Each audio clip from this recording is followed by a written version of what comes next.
Nouvelle question.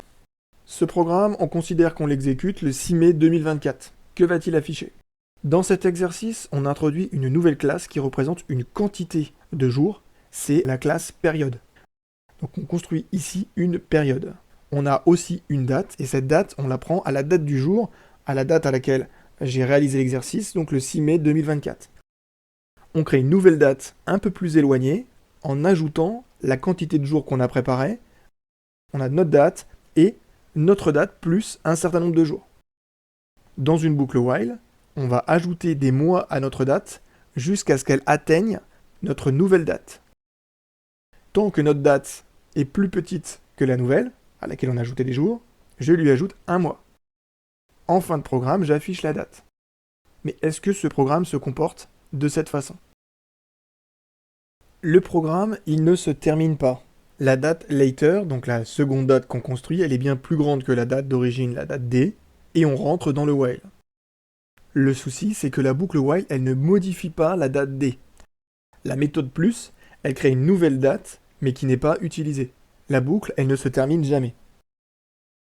Pour pouvoir augmenter ma date, il faut que je rajoute D égale pour récupérer la nouvelle date qui est construite en ajoutant un mois. Comment maintenant se comporte le programme? Alors pour le savoir, il faut suivre la valeur des variables à chaque ligne. Et le piège, il se trouve à la première ligne. Quand on écrit period.ofYears de 1, .ofDays de 1, tout ça, ça équivaut à period.ofDays de 1, car on est sur une factory méthode. On n'est pas sur des méthodes qu'on peut chaîner.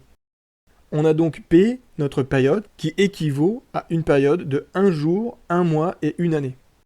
Si notre période P équivaut à 1 jour, 1 mois et une année, on a donc la date D qui correspond au 6 mai 2024 et la date later qui correspond au 7 juin 2025. Donc 1 jour, 1 mois et une année plus tard. Au niveau de la ligne centrale, on va donc afficher 2024-05-06. Maintenant, intéressons-nous à la boucle. Cette boucle, elle va ajouter 1 mois à la date D jusqu'à ce que celle-ci dépasse ou égalise later. Elle va donc s'arrêter quand D aura pris la valeur du 6 juillet 2025. Le 6 juillet 2025, c'est bien égal à ma date D plus un certain nombre de mois, de telle sorte que ma date ait dépassé la date later. On a écarté le cas aux limites de l'égalité en introduisant volontairement dans la période un jour. Mais on pourrait se demander si la méthode isBefore, elle renvoie true ou false si les deux dates sont identiques. On le reverra plus tard. La réponse correcte, c'est donc la 1, et on affiche ceci. Nouvelle question. Ce programme, on l'exécute le 6 mai 2024. Que va-t-il afficher? On crée une local date à partir de la méthode now, puis on affiche dans un système.println d.isBeforeD plus d.isAfterD plus d.equalsD. On s'intéresse au cas aux limites dont on a parlé à l'exercice précédent. Est-ce que le programme va afficher true, true, true, false, false, true, ou encore ne pas compiler? Cet exercice, il est quand même un peu piégeux, puisque la bonne réponse, c'est une erreur de compilation. Et pour comprendre pourquoi on a une erreur de compilation, il faut savoir comment Java évalue une expression. Ce qu'attend Java dans le système.out.println, c'est une chaîne de caractères. Et ce qu'on lui donne, c'est une expression. L'expression, il va donc s'attendre à ce qu'elle donne une chaîne de caractères. Java, il va évaluer l'expression de gauche à droite en prenant chacun de ses éléments. Le premier élément, c'est d.isBeforeD, c'est un booléen. Ensuite, tous les éléments qu'on va retrouver dans l'expression sont des booléens. Donc ce qu'on a donné à Java, c'est 3 booléens qu'on additionne. L'addition de booléens en Java, ça n'existe pas.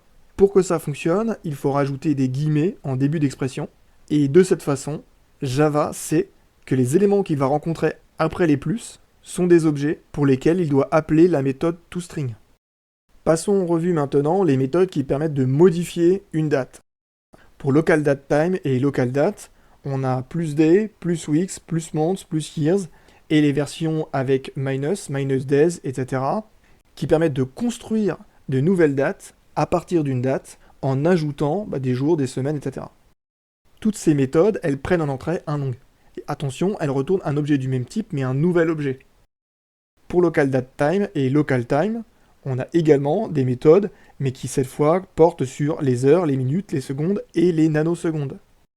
Ce qui est important de voir ici, c'est que ces méthodes, comme elles retournent un objet du même type, local date, local time, etc., on peut les chaîner, contrairement au factory method of qu'on a vu sur l'exercice précédent au niveau de la classe période.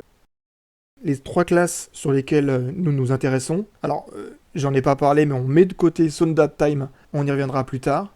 Donc nos 3 classes, localDate, localTime et localDateTime, elles disposent de méthodes qui permettent de retourner l'élément formaté en string. Donc cette méthode, c'est la méthode format. Et cette méthode format, elle prend en paramètre un datetime formateur qui lui aussi possède une méthode format. Donc pour formater un objet de JavaTime, j'ai 2 façons de faire.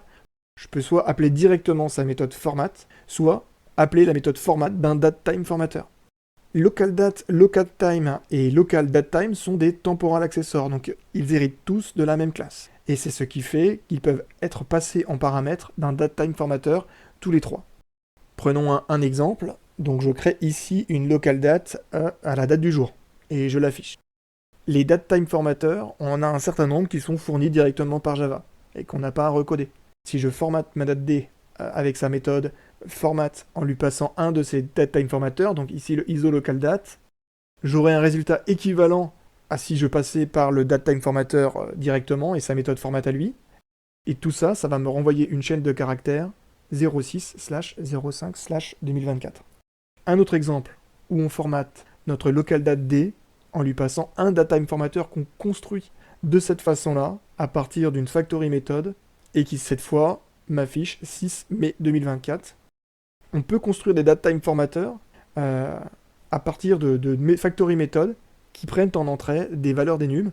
Donc on a ici le format style qui peut prendre les valeurs short, medium, long et full. Et je vous montre ici ce que ça donne. Sur cette slide, je vous montre comment on formatait une date avant Java 8, une date donc de type java.util.date, en passant par la classe SimpleDateFormat, à laquelle on passait un pattern.